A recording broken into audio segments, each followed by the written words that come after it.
My name is Izzy Fox. I'm the postdoctoral researcher on full stack feminism in digital humanities, and you're all very welcome. And thanks for joining us for this session entitled Intersectional Feminism in Digital Humanities, Communities, Collaboration and Cultural Heritage. We like long titles on our project. Yeah, I'm going to explain more about the project kind of later on. I'll introduce myself first and then pass over to Orla, who's going to make some connections between our project, between some of the I guess the provocations that we're trying to make, the questions we're asking, and Europeana more generally. So as I said, I'm the postdoctoral researcher on full stack feminism in digital humanities. I'll just give a little kind of brief bio. I've been on the project since the end of February this year. My background is in secondary school education. So I was teaching in the same school since 2005, teaching mostly English. And then since 2018, I was working in a different role, in a support role in the school as a homeschool community liaison coordinator, which again is a very long title, but is about, it's a role that's just in disadvantaged schools in Ireland, and it supports the families of the students, and it encourages and supports the parents and the guardians in their role as a primary educator of their children. And you're linked up with community organizations, charities, statutory organizations in the community as well. So it's quite a varied role, and involves being on lots of committees, and also involves home visits and organizing events for the parents. So encouraging the parents to come into the school, because oftentimes they might not have had a particularly positive experience of school. So anyway, I know there's a lot of information about the past, but I guess it's just to sort of explain and contextualize where I've come from, and my interests and my focus on inclusion and diversity. And then in terms of my academic past, I completed my PhD in 2020 at the height of lockdown, in April 2020, on digital feminist activism in Ireland. So yeah, that's me, and I'll just pass over to my colleague Orla now. Thanks, Izzy, and I'm Orla Egan. So I'm the community coordinator with the Full Stack Feminism and Digital Humanities project. And I'm also the founder and director of the Cork LGBT archive. So I kind of wear two hats a lot of the time, and often have an identity crisis about, which hat I'm wearing. But luckily for me, there's enough overlap in terms of the kind of work and the focus between the projects. So I've been working with Cork LGBT archive. I set it up around 9 years ago. And the author of a book called Queer Republic of Cork, which focuses on the LGBT communities in Cork between 1970s and 1990s, and just have a film called I'm Here, I'm Home, I'm Happy, which is currently doing a circuit of a number of film festivals. And after this session, I'm heading to Budapest for its screening as part of the European Lesbian Conference that's happening there. And in the next few weeks, I have a new book that's going to be coming out, I think launching in November, which is called Diary of an Activist. And it's a social activism graphic memoir, which is produced in collaboration with a woman called Megan Luddy O'Leary. So a lot of exciting kind of like projects going on. But with Full Stack Feminism, my focus is very much on engagement with communities and community archives. And I suppose when I was looking at the Europeana program for 2022, I was really interested in that focus on perspectives and provocations. And I suppose for me, I really see that full stack feminism and digital humanities is a provocation, that it's posing kind of, questions and querying and questioning how exactly are we creating that space for digital cultural heritage, and who is included within that space and who's absent. you know, so whose cultural heritage are we prioritizing and easily accessing? And whose cultural heritage do we think is of value? And whose voices and whose perspectives are missing within that? And then how do we work to make sure that it is more open and more inclusive? So what are the barriers to people being able to have their digital cultural heritage included and visible? And what can we do to support that? So I think a lot of the work of Full Stack Feminism and Digital Humanities is about that. And it's about intervening around those biases and exclusions in digital humanities, being able to highlight them, but also looking at it from a more kind of practical and strategic kind of a provocation of, you know, how do we change that? How can we support change in terms of the space for digital cultural heritage? And like I said, I'm coming to this as well from my perspective in creating the Cork LGBT archive. And I created that because of those exclusions, because I knew that there was this incredibly rich history, but that it was invisible, that it wasn't being seen, it wasn't being included. And I was influenced very much by the work of people like Andrew Flynn, who talks about, you know, the exclusions within the archive, within traditional kind of heritage spaces, and how that's being challenged by those of us who are demanding that our histories be told and our voices be heard, and that those spaces reflect a broader kind of range of lives and experiences. And I think in order for that to happen, we need to create pathways for that to happen. And I suppose, again, looking at the example of the Cork LGBT archive, there was a pathway for me from Cork to Europeana.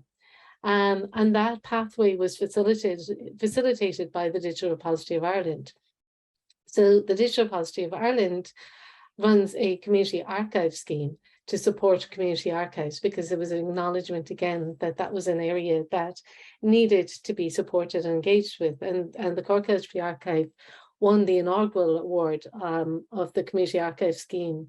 So our work then got added from our own website, the corklgbtarchive.com, into the Digital Repository of Ireland, and from there then into Europeana, because the Digital Repository of Ireland acts as an aggregator for Europeana. And that's not a situation that we have in every country. You know, so the Full Stack Feminism and Digital Humanities is a UK-Irish project. So in the Irish context, we've got the DRI as an aggregator to Europeana, but in the UK, there isn't an equivalent easy path for cultural heritage projects and for community digital archives. So I suppose it is around that if we acknowledge that there are biases and exclusions and voices that are not being heard, then we need to facilitate those voices to be heard and support that work being done, but also that work becoming more visible and becoming part of something like Europeana. And I suppose it's quite a thrill for me then when I search for LGBT on Europeana, or I search for LGBTQ on Europeana, and the first items you encounter are all from my archive. So that's really, really exciting to see. And in terms of visibility, in terms of kind of wider access for people, but also in terms of queering Europeana. So, you know, it's a really kind of exciting kind of development for me.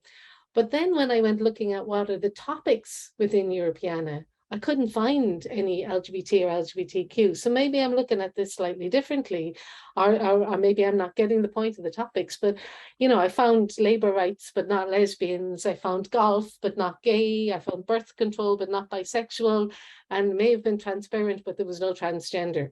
So I suppose, you know, it's kind of, again, kind of not just having a few queer projects visible, but actually having that filter down into the workings and the mechanisms of how it's organized and structured.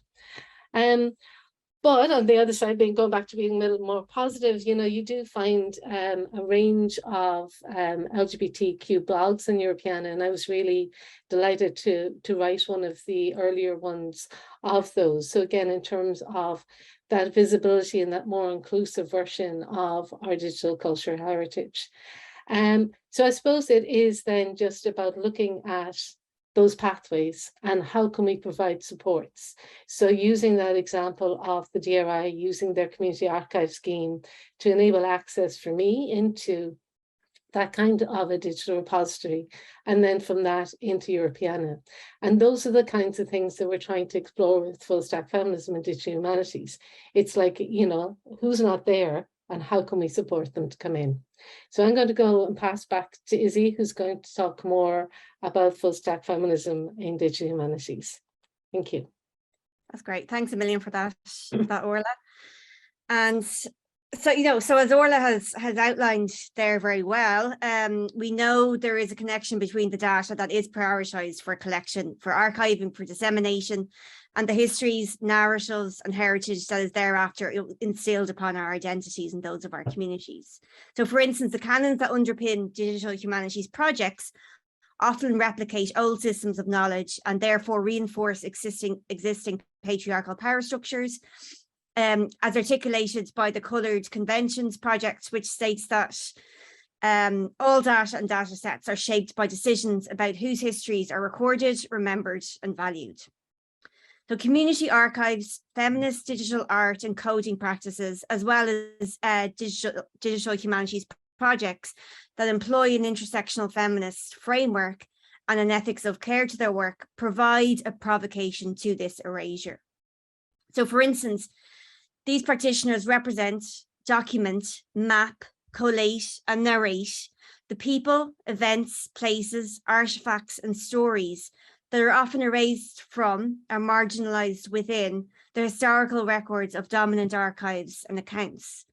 While these communities and their histories may not receive mainstream recognition, their existence, experiences, and expertise echo through our cities, towns, villages, countryside, and coastlines in the form of stories, ephemera, and underground events that generally aren't acknowledged by a blue plaque or are not on traditional tourist trails. I'll discuss some of the findings from the interviews we're conducting with community partners later on, but a common thread across the interviews so far has been a call for not just a more inclusive and representative digital cultural heritage, but a more full and a more nuanced one. So as such, much of our methods, outputs, and activities are designed to empower individuals and communities traditionally marginalised from the historical record, and who are now, through biased digital systems and data, at risk of further discrimination and wrongful harm.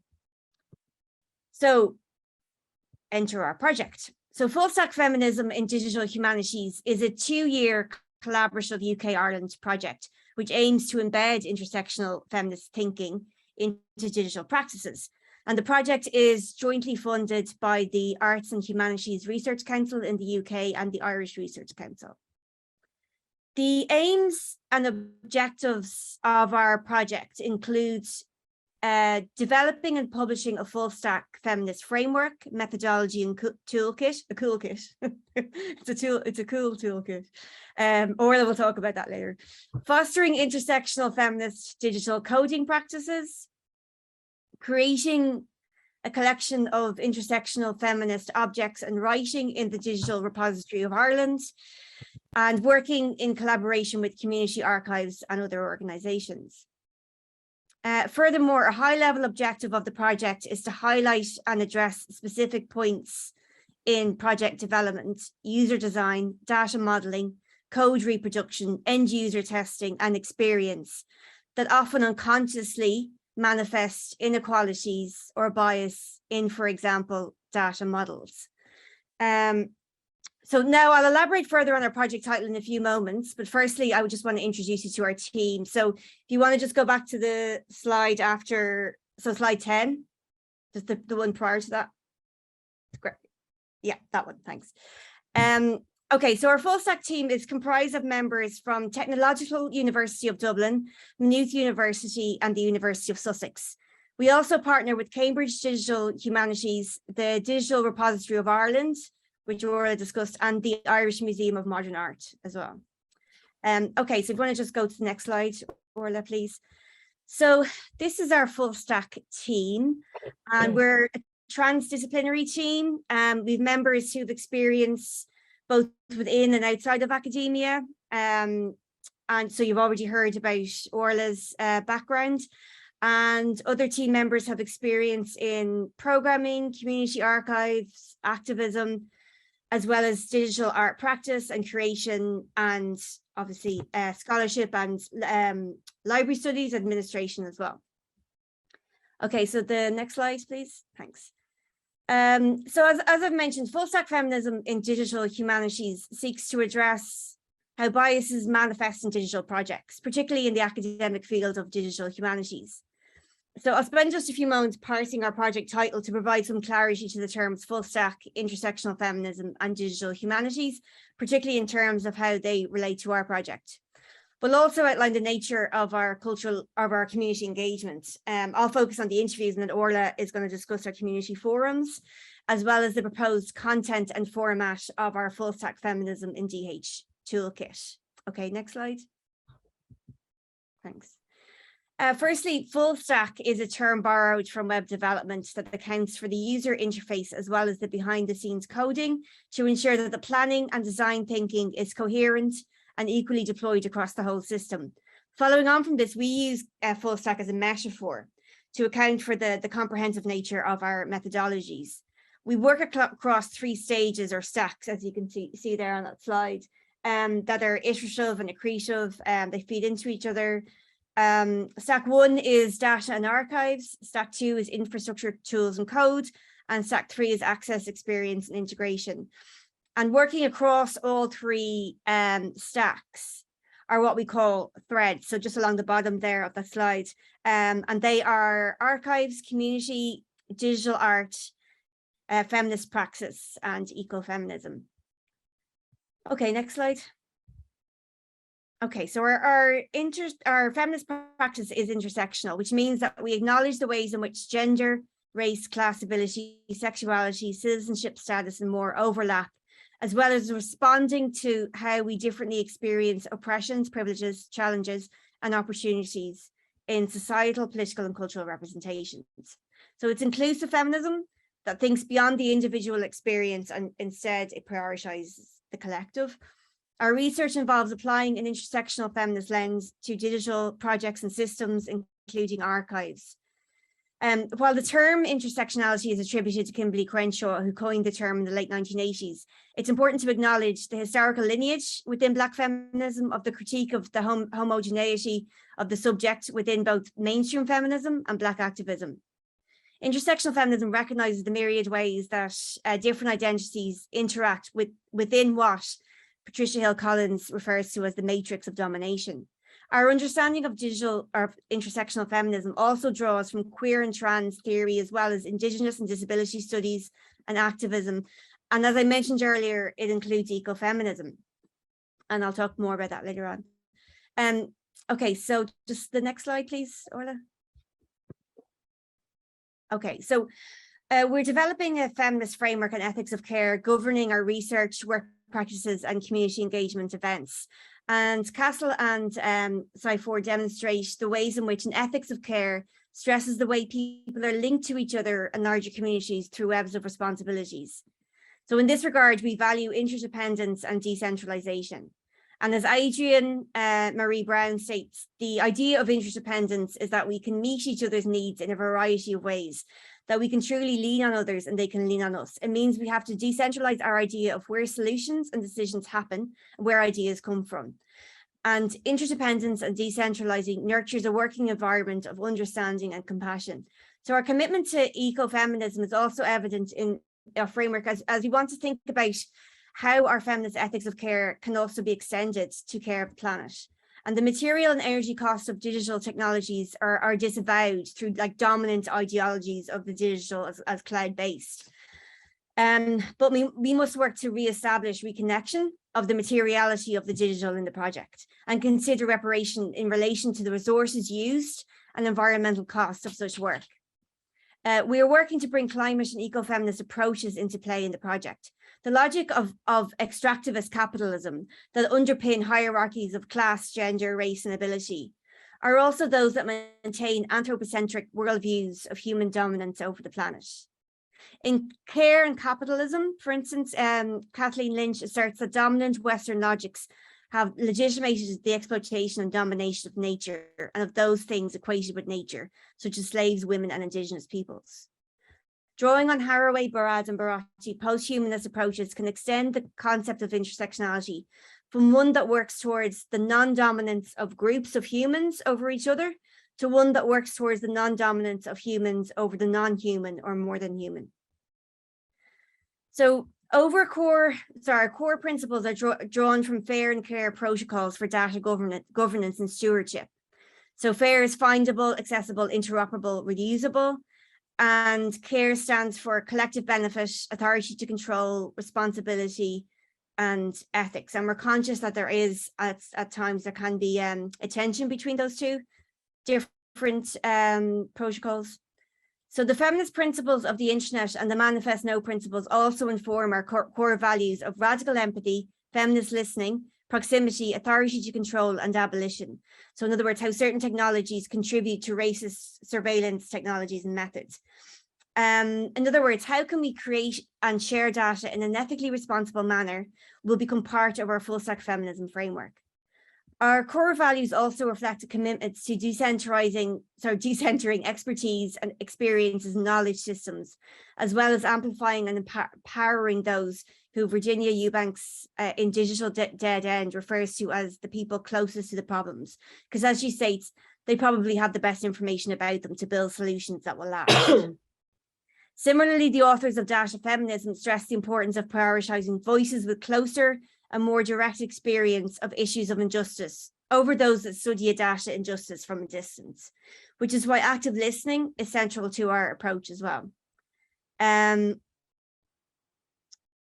Okay, our project employs these principles in lots of ways through our community engagement strategies and events, as well as the makeup of our team, including having Orla as a community coordinator as well.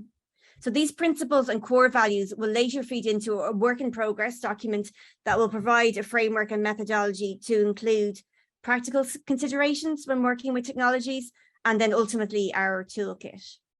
Okay, next slide, please. So digital humanities then is an area of study that's concerned with the intersection of technology and humanities. And intersectional feminism in DH strives for a more equal society through the process of thinking, making, coding, and creating. If you remember, the full stack metaphor means we are concerned with how biases and exclusions manifest all stages and layers of a digital project, from data creation and curation through to end user design and experience. And we acknowledge across the lifespan of this project, we cannot and we will not resolve all of these issues, but we'll do our best. So the project is therefore inspired by Adrienne Marie Brown's publication of the same name, An Emergent Strategy. It's a way to effect change and create new possibilities and imaginaries through step change actions. Our project builds on an application of intersectionality offered by Hill Collins that endeavours to build participatory, democratic, interpretive communities across differences of experience and expertise and resources. We aim to collaborate with a wide range of communities, including archivists, artists, scholars, coders, and activists working on digital projects whose values reflect an intersectional feminist ethos. Our definition of digital humanities embraces the qualities of equality, diversity, and inclusion, as it is inclusive of voices and practices largely unheard and unseen in the field, and it's informed by creative art practice, creative coding, and participatory research methodologies. Our goal is to contribute to improving the field of digital humanities, whereby projects, methodologies, and research teams are more equal, inclusive, and diverse. Consequently, we have a broader understanding of digital humanities than what you would traditionally find within academic institutions, which is why we like to think of our version of DH as DH+. Okay, so the next slide, please. So we're engaging and collaborating with communities of artists, coders, archivists, and scholars to develop digital art, objects, tools, interfaces, and archives that highlight the concerns of these practitioners in relation to the practical, material, institutional and technological exclusions and biases they've experienced. This is done in order to not only amplify marginalised voices, but to recognise the expertise of our community partners, the experiences of and the contribution by whom will help contribute to a practical toolkit, which will be one of the material outputs of our project that can be used by digital humanities communities to create more inclusive environments and tools. The methods then that we're employing to engage with these communities include interviews, which I'll speak about next, community archives, forums, and a survey, which Orla will provide more details about. We're also going to host coding workshops. We'll have an artist call, an exhibition, an end of project conference, as well as a series of seminars and talks. Okay, so you can go to the next slide. Thanks. Okay, so we've begun interviewing various digital practitioners who are representative of the communities outlined in the previous slide. As we're also interested in what Donna Haraway refers to as situated knowledges, which recognises that knowledge is shaped by who we are and the context in which we work and live currently and historically. Moreover, while the knowledge or knowledges of our research team is transdisciplinary and intersectional in nature, we acknowledge, that there will always be biases and exclusions based on our own positionality within academic institutions, living in the global north and having access to material and digital resources. Community engagement, on the other hand, diversifies and complicates those perspectives. One of the key purposes of the interviews is to gain insights from these communities in terms of identifying the biases and stereotypes that pervade digital spaces, from the level of code right through data models, infrastructure, curatorial decisions, and accessibility. The interviews will cover the following general topics: the methods community archivists employ to collect, store, and digitize data, the metadata standards applied, and how data is made accessible to users, the methods and tools they choose to make their work accessible, and the ways in which they bring it to a wider audience through animating the archive, for instance. The ways in which digital tools, platforms, data sets, and algorithms can be exclusionary for those engaged in digital projects, particularly those who are from minoritized communities, as well as the supports, financial, logistical, technical advisory that have been received and what would help them develop their project in the future. And the insights then gained from these interviews will feed into our toolkit then as well. Okay, so yeah, next slide. I'll discuss then some of the takeaways from our interviews so far. Now, I've conducted 10 at the moment. I've transcribed 6. So I will add the caveat that so far it's quite a small sample size, and then we haven't begun analysis yet. But having said that, like already we are getting some, fascinating insights into the motivations and the challenges and some of the really, exciting and innovative practices, and some of the ethical dilemmas as well that all of these digital practitioners encounter and they're engaging with. So drawing on Jamie A. Lee, and a common feature across her interviews with digital archivists and DH scholars in particular is the question of not just filling gaps, of mainstream archives, for instance, as one of our interviewees said, but it's about querying the nature of what constitutes an archive, what warrants preservation, and how that's done. Now I'm going to refer to the to the interviewees anonymously at the moment. Some of them have, well, actually most of them have given consent to be identified, but we're still in the process of, because again, it's sort of about the importance of data ownership as well. That's part of our ethics of care and our feminist praxis, that we're allowing them time to kind of reflect on the interview and to read over the transcript, to redact any information that they don't want included, and then to change their permissions as well. So even though they may have given consent at this point, it's still very kind of early in the process, and some of them haven't had a chance to kind of even to read over the transcript yet. So I'll refer to some of the areas that they've discussed and some of the examples they've given, but I'll just kind of keep it anonymous for now. And yeah, so it's about querying the nature of what constitutes an archive, what warrants preservation, and how that's done. So for instance, one Black digital artist I interviewed while at university questioned why a Regency town in England celebrated its regal connections in lots of different ways, while at the same time there was absolutely no evidence that this town or the city has been a centre of the slave trade during that period. And their work then seeks to rectify that erasure in many different ways. In addition, our project endeavours to foster connections between and across communities, as we recognise the transformative potential of what McCosker, as well as Mendes and authors, refer to as effective counterpublics, which acknowledges the embodied nature, not just of activism in online spaces, but also of community archives, feminist digital art and curation, as well as feminist coding practices. And the imbricated and internet-connected nature of our community archivists with the lives, experience, and objects they archive is very evident in the interviews so far, as is the centrality of storytelling. So pop-up archives, alternative walking tours, and using archival material in digital art exhibitions are just some of the ways that these practitioners employ storytelling as a means to animate the archive. Because these works focus on marginalised lives and experiences, the issue of trauma features a lot in the interviews as well. And then consequently, the ethical considerations around that. And a Black digital artist and app developer I interviewed, drawing on a personal experience of theirs and the concern for those who are viewing their art, highlighted the importance of content warnings, because the particular work of art highlighted and focused on the slave trade.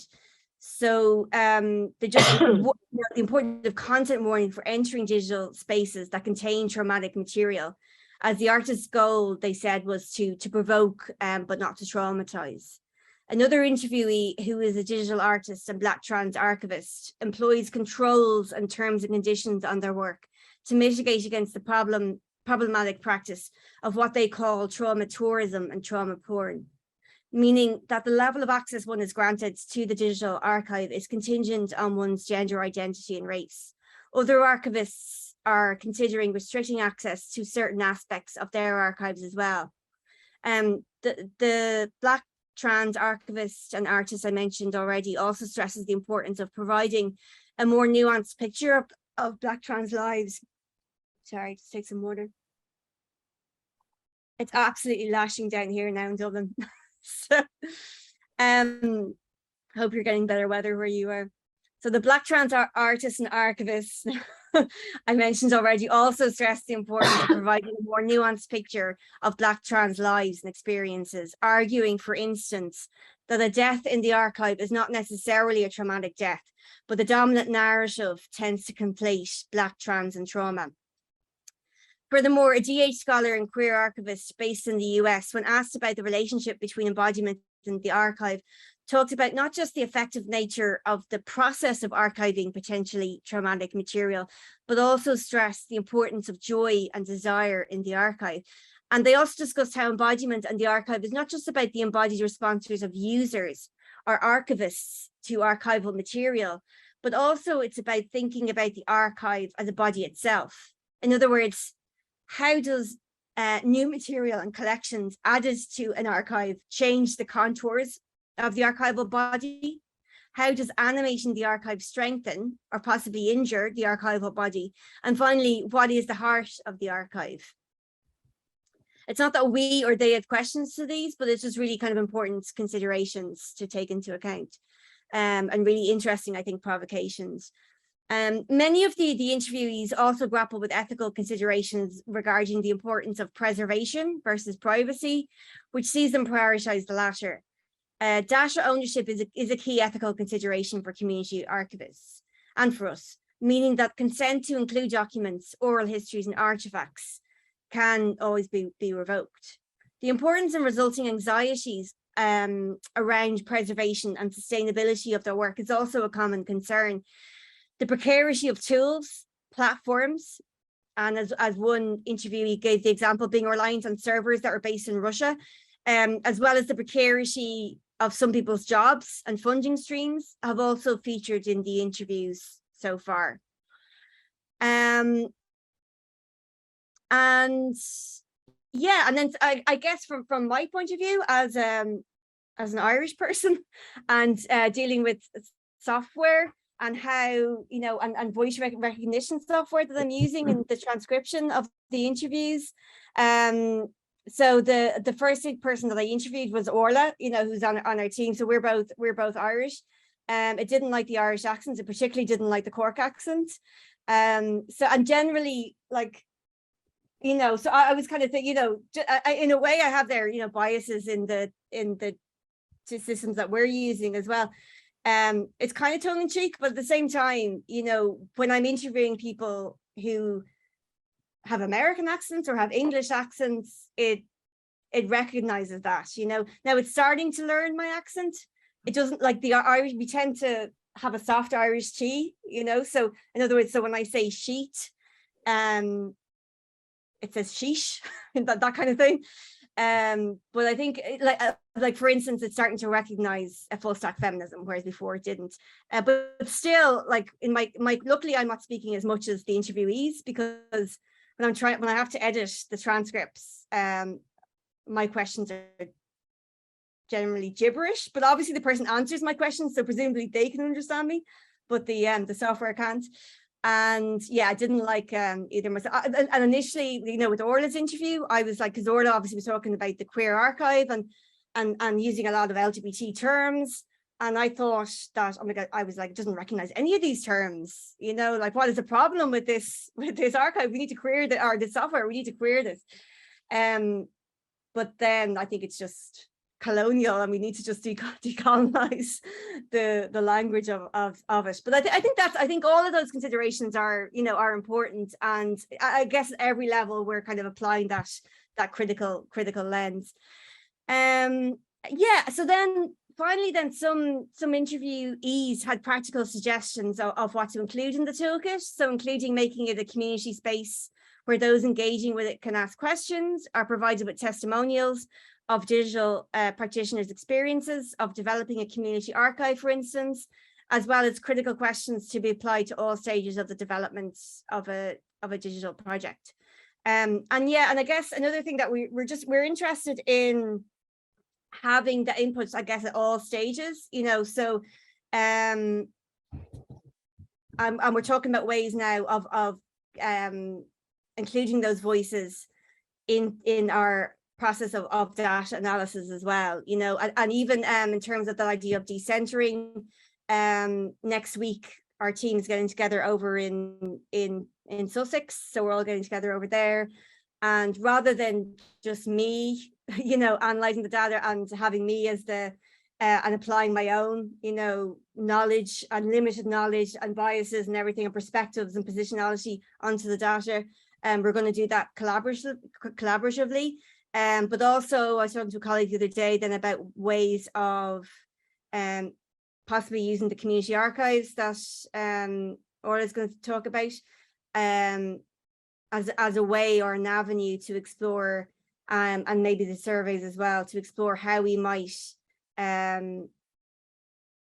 employ different methods and decentralized methods to analyze the data as well, rather than just the kind of traditional coding, you know, qualitative coding that might happen within that system, so, or within that process.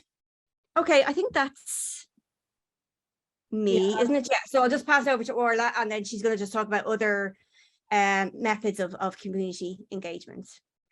And I hope that you're all having no problems with my Cork accent, unlike the software, like as he was saying. And I think it's really interesting as well, you know, what was coming out of the interviews around, you know, changing the contours of the archive. And I suppose that links to what I was saying at the beginning of this presentation around how adding queer content into Europeana changes the contours of Europeana. So, you know, it's all very linked, at least to us anyway. So I just want to kind of briefly talk about 2 successful public events that we've had to date. So in May of this year, we had a seminar in Maynooth on archiving bodies, digital archives, feminist and queer praxis. And we were really lucky to have Jamie A. Lee and Adela Licona come over from Arizona. And Jamie's work is very much around, you know, queering the archive. And her newest book is called Archiving Bodies, and it's very much about that kind of challenge and exploration and intervention in how we do archives and digital archives. And Adela was talking about art as coalitional practice and collaborations, and that fit very much with the kind of art strand of the Full Stack Feminism Digital Humanities project. And we also had Lorraine Grimes talking about the Archiving Reproductive Rights archive in Ireland, and myself and Sharon and Janine and Izzy from the Full Stack team. And then in June, we had another event in collaboration with IMA, Irish Museum of Modern Art, which again was focused more on the kind of digital art strand of the work. So both of these events were recorded and they're available on Full Stack Feminism Media channel. And there is a blog post on our site about the Archiving Bodies events. So again, it's like, as we're doing these things, we're trying to kind of share them and put the information out as much as we can.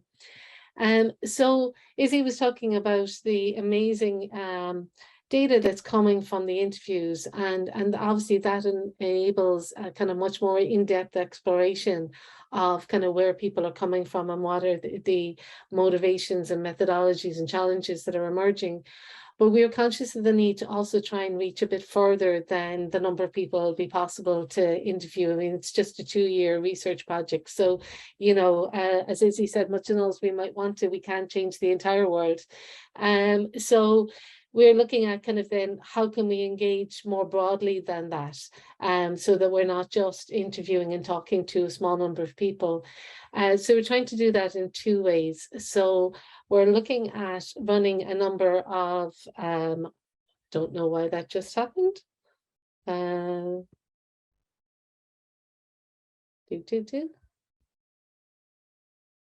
Okay. Can you see that all right still? Yeah, we can see that, no worries.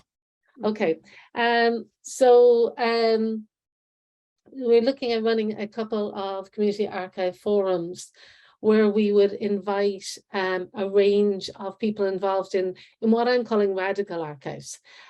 So archives that are focused on feminist or queer or Black or traveller or disability, are on intersection and mix of those issues, and the kinds of voices and archives and work that we don't see represented enough. So we're looking at trying to bring people together in a number of forums.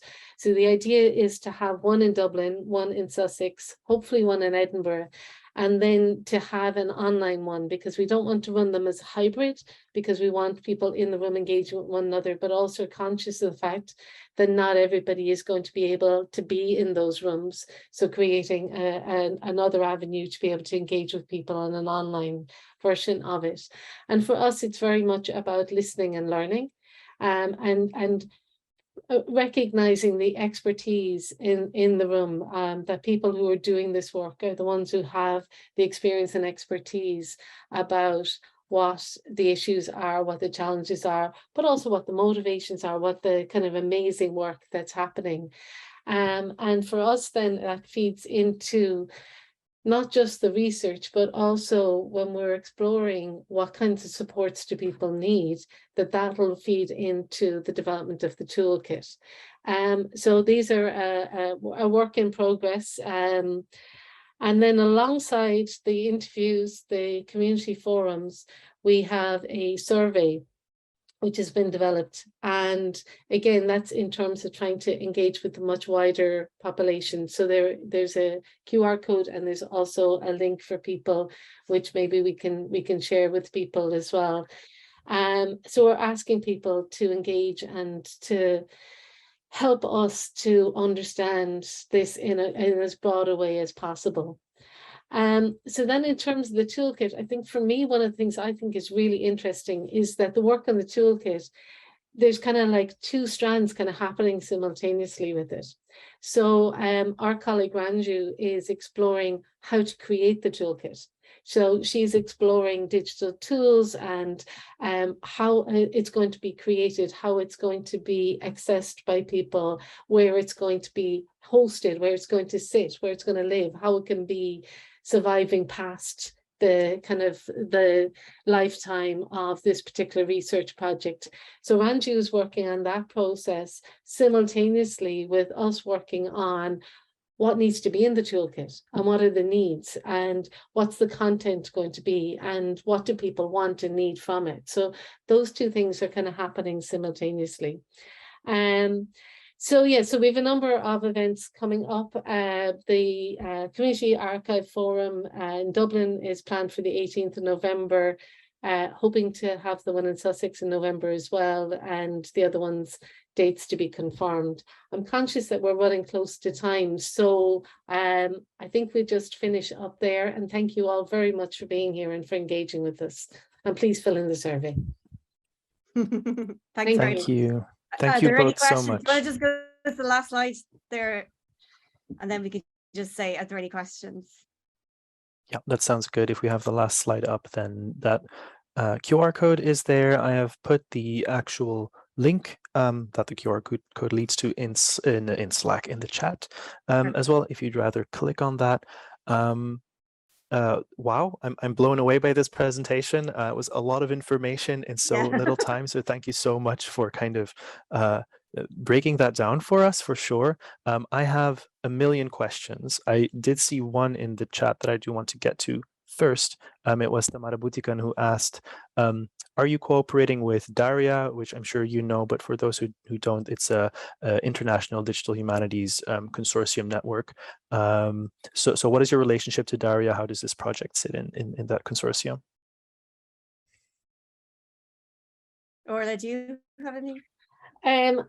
We're not collaborating directly with them. They're not a partner, organization, but I suppose what we're trying to do is look at all of what's around there and what can link into what we're trying to do, but not directly would be the short answer. Great, thank you. This kind of leads into a kind of larger question I had about how this project, so the Full Stack Feminism project, sits within the wider digital humanities sphere. So I appreciate that you saw the need for provocations for this conference and came with a few. I'm wondering if you have the experience of having this project also be a provocation within digital humanities academia as a whole. How has the project been kind of received by other academics? Do you feel like it's generally seen as something that is important, needed, valid, or are you getting pushback, for instance, as well? No, I think so. Well, so far feedback has been very positive. I don't know what you were going to say there, Orla. I was just going to say, I think that's the essence of what Full Stack Feminism and Digital Humanities is about, is around intervening in digital humanities. Sorry, back to you. Yeah. So I mean, for sure, I'm sure that there are people who will push back against it, but from my experience, I mean, I've been on the team since February, and it's been very positive. The one thing I suppose to say is that the project itself didn't emerge from nowhere. It kind of came out of and was born out of a previous project, which was the IFTI network, which was a network of lots of different digital practitioners, scholars, artists, and archivists. And one of the needs, I suppose, that came, and that included digital humanities, scholars. So, and one of the needs that came out of that was this particular, was the toolkit and this research project, so I guess that's important as well in terms of our ethos, that it's addressing a need, that has been identified. And members of the team are, directly involved in digital humanities, teaching and research and activities. So, it's very kind of central to it. But, you'll remember who said it, Izzy, I can't ever remember names, but, it's like the digital humanities too often is preserving the works of dead white men.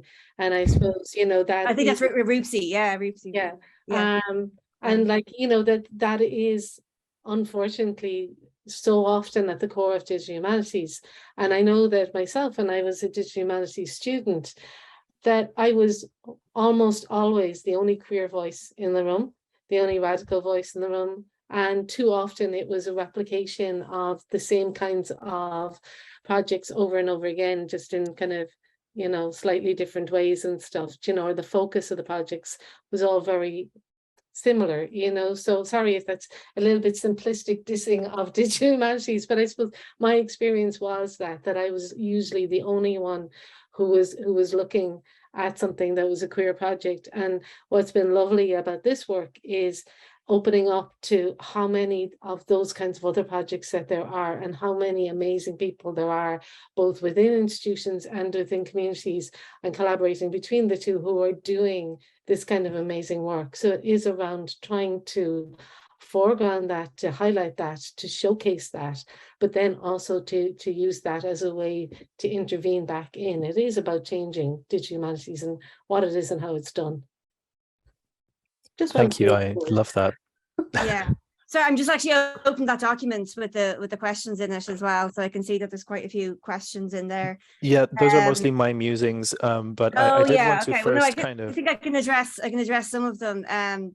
Like some of the, and Orla, you step in now if you can think of anything else, but just some of the books and the texts that have influenced the research project. I mean, there's lots, and I'm kind of just still in the process of reading my way through them. But I guess some of the ones that that I found interesting were Data Feminism is one, and then Rura Benjamin's Race After Technology as well, which is really fascinating. And because one of the interviews that I did, we were just talking about data and about the different ways of capturing data, and how, because we think about maybe, data models and data collecting in terms of, census, and we're talking a lot about census and form filling, but then obviously, when we think about things like, CCTV and facial recognition and all those other ways. So they were just talking about how that was used in the context of COVID and contact tracing in Korea and South Korea, and how I think it was South Korea, and how that was used in really aggressive ways to kind of trace people to, say, to queer clubs and pubs, and then they were outed in that way, from contact tracing. So it's just those kind of that kind of tension as well that we come across between the importance of being included and being counted, but at the same time the dangers of that for of overexposure for certain communities. Right. So that's really key. So and that might be something that we might include in the toolkit, like to kind of have the kinds of resources that have been useful and that have informed the project. That may be something that we may. Yeah, because we're collating bibliography anyway, and algorithms of oppression as well is another good one. So thank you both. So I'm remembering that Data Feminism, Race After Technology, and Algorithms of Oppression are three really good writings to read after this to learn more about these topics. I did want to kind of design justice as well. Design justice as well. Quite the reading list. Are there any people in the room that would want to ask a question? You can raise your digital hand or just unmute and shout, because as said, I have a million questions, but I'd love to hear your input and feedback as well. If I may. Go ahead, Mariana. Hello. Yeah, thank you for this. I'm loving this conversation and the project. my question is very, very simple and easy, because every time I talk about feminism and everything related to feminism, probably because I'm in a certain bubble in Italy, where it's a very, how can I say, a very tough subject, because if you don't know, in Italy, oh, okay. Yeah. I'm sorry. Yeah. I know, yeah, I know. yeah. So, Our sympathies. yeah, exactly. So my question is, how do you approach the people who are completely, against, and we no judgment or no idea of what we are talking about? Because it's easy. If you talk to me, I'm open to understand. I'm curious. I want to know more. I'm asking about reading more books, etc. As everybody here. But how do you approach people who are completely on the opposite side? Like, just I don't want to kill anyone, right? I'm talking about that. So I don't want to walk with a knife and okay. So that which argument, which kind of discussion you use to don't be angry and don't kill people. Yeah. when you talk about these subjects. Yeah, I think that's a really interesting question, and I don't think it's an easy question at all, that way. I think that's one of the most challenging things. Do you know what? I think the other day, if you'd asked me that question, I probably would have said data. That's what you do. You get the evidence, and then you show them the evidence, and then they can't refute it, because if lives and experiences are erased and silenced and marginalized within the archive, then they can be ignored. Whereas when you have the evidence there, and same with scholarship, and same with all of these different ways of collecting data and presenting it, I would say that. But then after one of the interviews I did the other day, the interviewee had said, when I started out in this project and this endeavor, and then the book they'd written, that they were very optimistic about data and the transformative potential of data. But then in certain contexts, data can be used almost as a delaying tactic, and it's about kind of kicking the ball down the road. So they were drawing from Sarah Ahmed's work on complaints and formal complaints within institutions, and how sometimes it's like, okay, you're making this complaint, we'll go off and show us the evidence. And equally, I'm very conscious that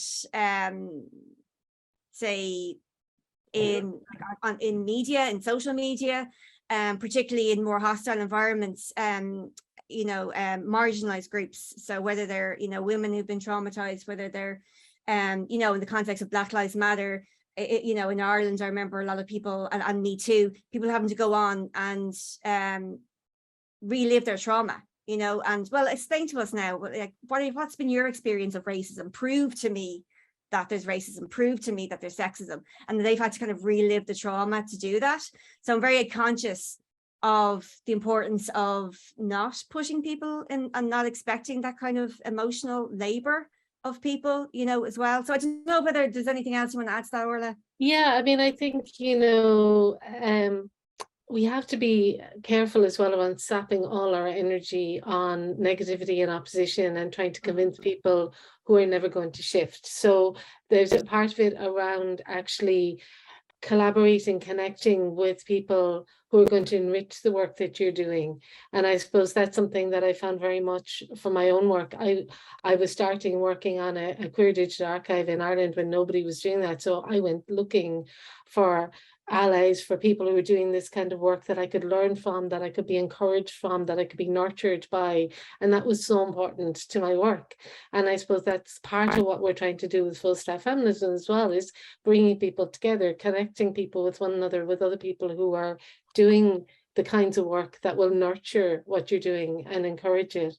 But I do think there is also a little bit around, sometimes data can be used as a kicking it down the road, but sometimes, data can also help, and I'm thinking in particular around the really negative kind of anti-trans narrative that we have at the moment, that this is like some newfangled concept that's being foisted onto our children.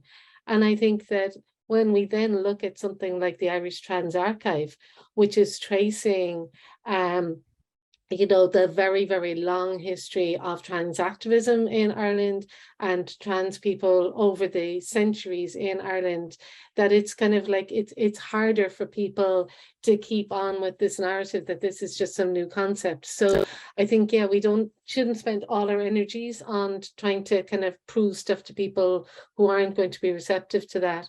But I think sometimes you can make things really difficult to ignore as well by kind of showing it. Great. Thank you so much, Orla and Izzy. I am afraid that was the last question that we could ask, but I remember from these last questions that the importance of fostering and nurturing the networks that you have, and then trying to fit those into the larger, you know, full stack feminist approach that you are taking is part of the kind of awe-inspiring work that you're doing. I want to wish you good luck with that project. We will follow it with a lot of interest within the 2 years that you have, which will be over within a flash. I'm sure there will be a lot of great outcomes. So once again, thank you so much. See, the first year has already gone. One last time, thank you so much, Izzy and Orla. Oh, thanks so much. Thanks for all those questions, and thanks for facilitating, giving us the opportunity to be part of this today. So good luck with the rest of the conference. With pleasure. Thanks Have very a great much. day, everyone.